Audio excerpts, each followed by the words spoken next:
right now on 5 on your side at 10. Tonight, potential water crisis? Why some national experts say St. Louis is one disaster away from a catastrophe. The infrastructure is being pushed to its limit really on both ends of the spectrum. Plus, transparency in East St. Louis. The new tool the chief says will shed light on everything from police brutality to filing false police reports. And our top story tonight, a severe thunderstorm watch in place in central Missouri until about midnight. Whether or not storms, as they continue to move east, will remain severe and when we can expect this severe threat to end. And that threat of overnight storms has us in a weather alert tonight. Good evening. I'm Ann Allred. Mike Bush has the night off. It is all quiet in St. Louis right now. That could all change while you are sleeping. Weather First meteorologist Gary Frank is in for Scott tonight, tracking the storms. Gary.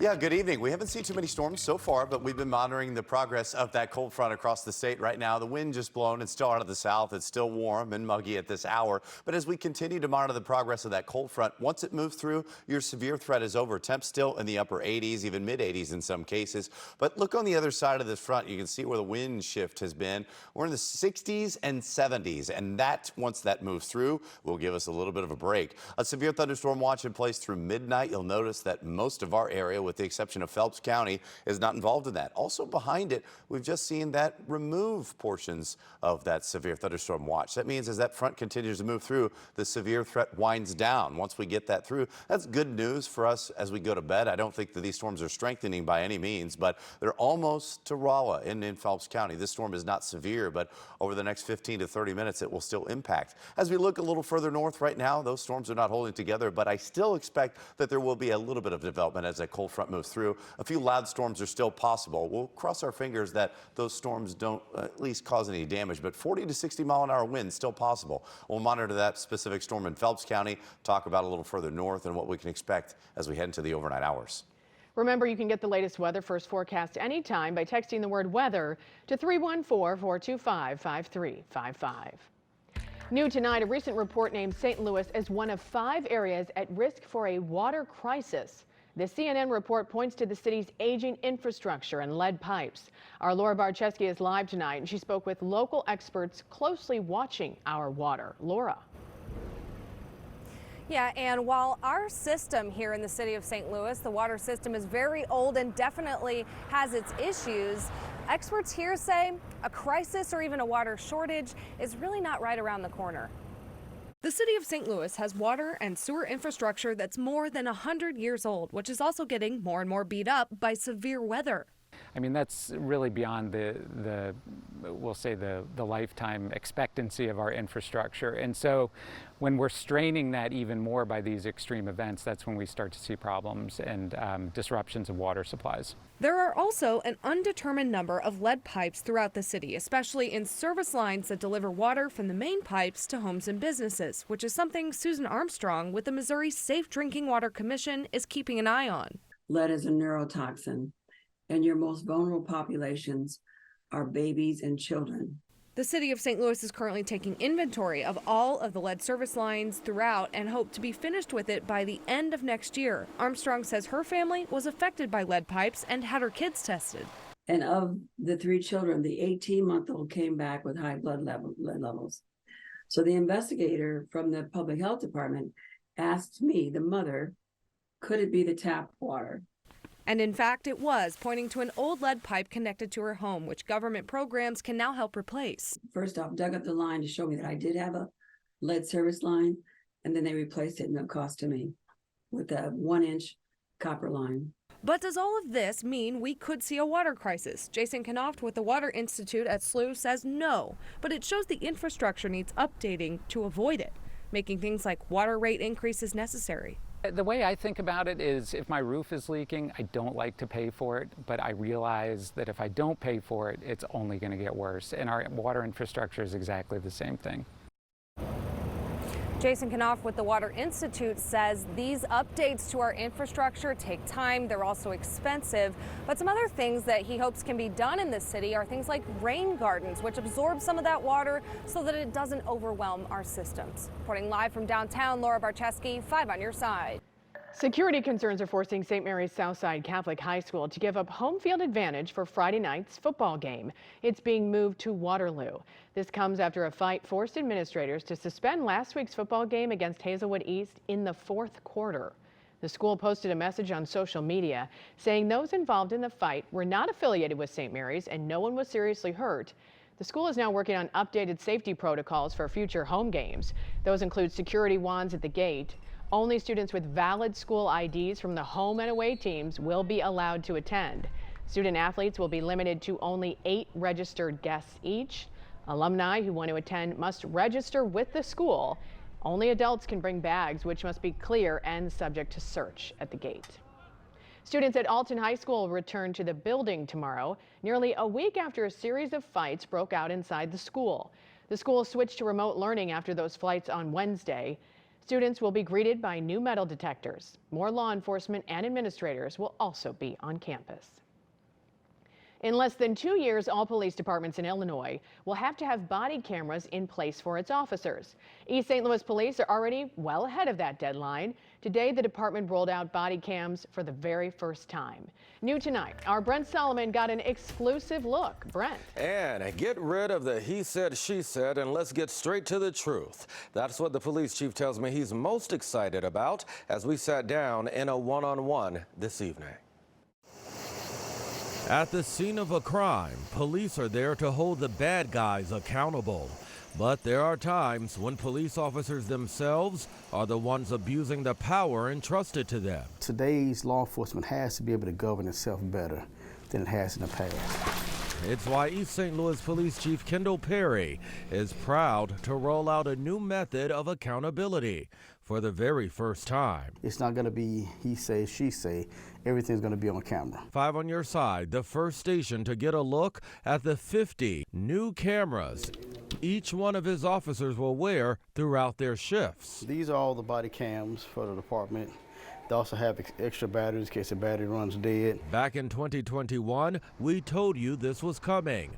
That's when the Department of Justice announced East St. Louis would be awarded a $225,000 grant to get the cameras. It just took a long time, plus with all the back orders and everything, to finally get everything put in. Then you had to get the software. Everything goes directly to a cloud and cannot be taken down. He touts it as a win-win for both the community and for police officers who are falsely accused. We've had people come from time to say, well, my officer did this and did that, and there's no real way of determining it unless there's a camera somewhere else. Here now, with these body cams, whatever you say an officer's done, I can take a look at it. Now, the department has 35 officers right now. Again, they received 50 cameras altogether, so that means there are plenty of extra body cams on hand as new officers join the force. Tonight, Ferguson police want you to take a close look at this video. Investigators say the man seen getting out of a white SUV at a gas station is a person of interest in a deadly shooting. A man was found shot to death inside his car near South Florissant and Woodstock around 10:30 last night. If you recognize this man, call Crime Stoppers, 866-371-TIPS. Tonight, police are still searching for suspects following a double shooting in North St. Louis that left one man dead and a woman hurt. The shooting happened just before midnight on Page between Union and Goodfellow. The woman was shot in the arm and is recovering. Anyone with information about the shooting is urged to call Crime Stoppers at 866-371-TIPS. Tonight, 2 Jefferson County men are behind bars accused in a series of crimes that led to a police chase that went across state lines. According to police, it started Sunday when the 2 robbed a man and woman at gunpoint in the 100 block of Sheffield Lane near Fenton. One of them took off in the man's Jeep with the woman still inside. Police chased the car on I-55 into Illinois and then ended back on the Missouri side in St. Louis City. 23-year-old Tony Bauer of Arnold on the left was arrested on charges of kidnapping, stealing a car, and resisting arrest. The other suspect, 23-year-old Blake Stedham of Barnhart, was arrested back at the scene on Sheffield Lane. He faces armed robbery charges. The woman was not physically hurt. Tonight, an entire hospital system in Illinois is slowly recovering from a cyber attack. It caused a massive outage of clinical operations and communication systems for Hospital Sisters Health System. Right now, hospitals and emergency departments remain open. Patients can schedule elective and non-elective procedures, but patient billing services are currently suspended, which means stay aware of scammers. People really need to pay attention to how they're handling their personal information when it comes to the internet, and be very careful who you're talking to about your personal information. Most phone lines are back up. There is no timeline when everything will get restored. St. Louis is a city built on brewing, but tonight a viral claim is brewing controversy among beer lovers. Our Verified team is looking into whether the White House really wants to limit you to just 2 brews a week. Here's Ariane Till. Thinking about cracking open a cold one? Wait just 1 second. Viral posts claim an alcohol czar with the Biden administration wants to limit how much beer Americans can drink. The topic even made it into a White House press briefing. Does President Biden want to limit Americans to 2 beers a week? Michael submitted a question on our website asking us to verify the alleged Biden beer ban. So let's verify. Has the government recommendation on alcohol consumption changed to 2 drinks per week? Our sources are the U.S. Dietary Guidelines for Americans, Canada's Guidelines on Alcohol and Health, and the Daily Mail interview with Dr. George Koob, director of the National Institute on Alcohol Abuse and Alcoholism. First off, believe it or not, there are guidelines for how much alcohol the government thinks Americans should drink. The current guidelines on alcohol consumption were set by the United States Department of Agriculture in the 1990s. The USDA recommends 1 drink or less per day for women and 2 drinks or less for men. That's up to 7 drinks a week for women and 14 for men. Every 5 years, the agency has the opportunity to update its recommendations when it publishes the U.S. Dietary Guidelines for Americans. The next report is set to be published in 2025. So we can verify, no, the recommendation on alcohol consumption hasn't changed to 2 drinks per week. So where did the Biden beer ban rumors start? In a recent interview with British tabloid The Daily Mail, Dr. George Koob, director of the National Institute on Alcohol Abuse and Alcoholism, was asked whether he thought the guidance on alcohol consumption in the U.S. could change. He said if the U.S. were going to make a change, it'd be closer to Canadian guidelines, which suggest people consume 2 alcoholic drinks or less per week. But just to be clear, the guidelines aren't actual rules or restrictions on how much booze Canadians or Americans can drink. With your Verify, I'm Ariane Till. What would you like for us to verify? Send an email to verify@ksdk.com. Tonight, a local restaurateur turned state senator is being served a lawsuit. The demands from a former employee that he pay up. Right to repair. Where you get your car service is not always your choice. All of a sudden, really, it's not your car anymore. The technology giving automakers control of the wheel when it comes to fixing your ride. And the push in Washington to give you other avenues to pursue. This complex of storms that's fired up along that cold front still continues to drift east. How it's going to impact us overnight, when we'll see our storm threat end and the cool air settle in. A judge has found a Crestwood man guilty of stabbing his neighbor's dog to death. John Ross III was convicted on felony animal abuse charges.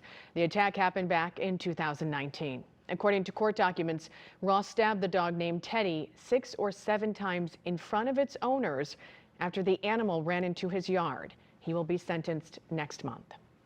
A former Rittner High School teacher has been found not guilty on charges he had sexual contact with a student. Richard Bell was arrested last year after a grand jury indictment. He was acquitted during a bench trial last month. Tonight, a Missouri state senator is being sued by a former employee for violating the state's minimum wage law.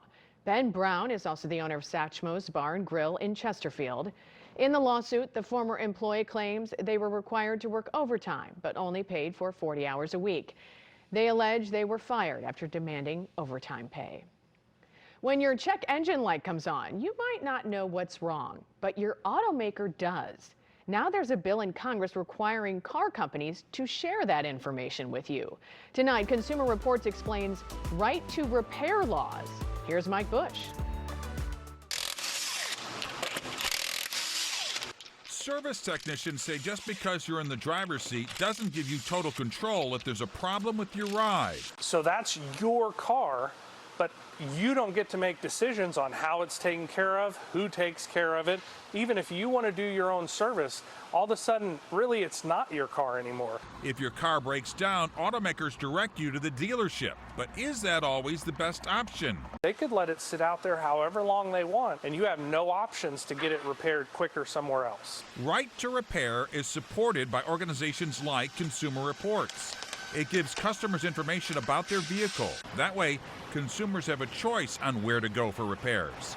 Leaders with the Auto Care Association say having options saves money. Through our research and through surveys that we have conducted, the cost of repair on average is 36% less in the independent aftermarket. In other words, the shop on the corner of Elm and Main, rather than the dealership. The National Automobile Dealers Association opposes the right to repair. In a statement on its website, it says, aftermarket companies like repair shops then gain access to automakers' proprietary information, which it says can create new privacy, vehicle security, and safety risks. The security issue is kind of red herring. Repair shops just need the data that's required to fix your vehicle. They're not actually rewriting the car's software. What's really dangerous is people driving around with unrepaired cars because they can't afford to take them to the manufacturer. NADA says necessary information to repair vehicles is already available, but service checks tell Consumer Reports it's not enough and confusing.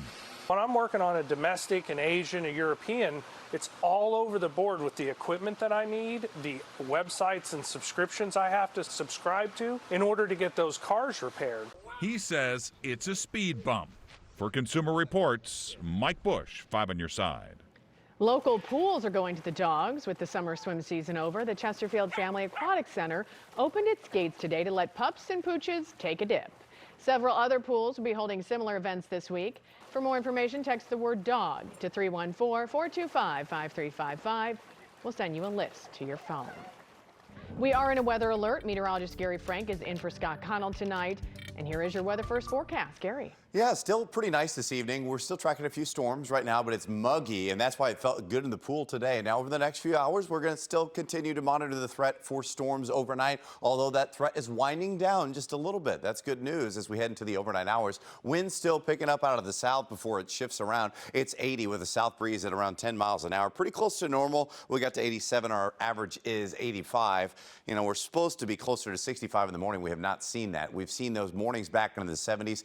This was the last one. We're going to start to see cooler mornings. Here's where that front is. We tracked it for you at 5 and 6, and you can see those storms develop, blossom, and now start to weaken a little bit. I think the core where this darker shade is near Rolla, that's the stronger storm, so that's positive news heading into the overnight hours, as locally we're still close to 80 in many spots. But on the other side of the state, there's that front and there's that much cooler air. And while we won't dip quite into that just yet, that means that that severe threat is winding down behind that front. And that's why we've seen just a handful of counties now in that severe thunderstorm watch until 12 o'clock. Phelps County remains one of them. That includes Rolla, and that's not a severe thunderstorm right now, but it's the most robust area of pretty good lightning. And this is the loud storm that I was talking about earlier today, that if you go to sleep and then all of a sudden you wake up in the middle of the night and you hear this, because there's a lot of lightning with this, but it's not severe. You're seeing somewhere between 30 and 40 mile an hour wind right now in Dixon, and that's crossing into the Phelps County line. So this is going to impact you in Rolla, Cuba here within the next 15 to 20 minutes.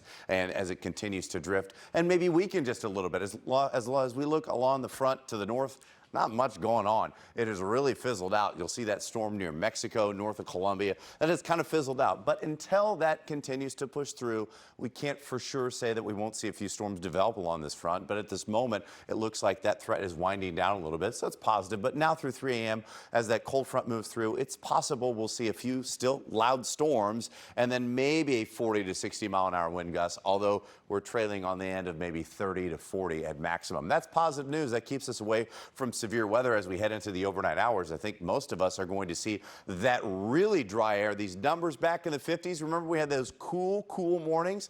That's what it's going to feel like over the next few days. Until then, it's humid for the next couple of hours. Tomorrow, we're back in the low to mid 80s to combine with that dry air. In the next 10 days, my goodness, we get rid of this severe threat that's minor at best now with pre-dawn storms. Wednesday afternoon is great. The next few days, low 60s, even we're back in the 50s and even 70s for highs in the middle of next week. Gary, thank you. Frank, what's coming up? And the Cardinals exploded in Atlanta. Mizzou has made a quarterback decision. Our soccer history was honored, and I spent the day as a caddy. Stick around, please.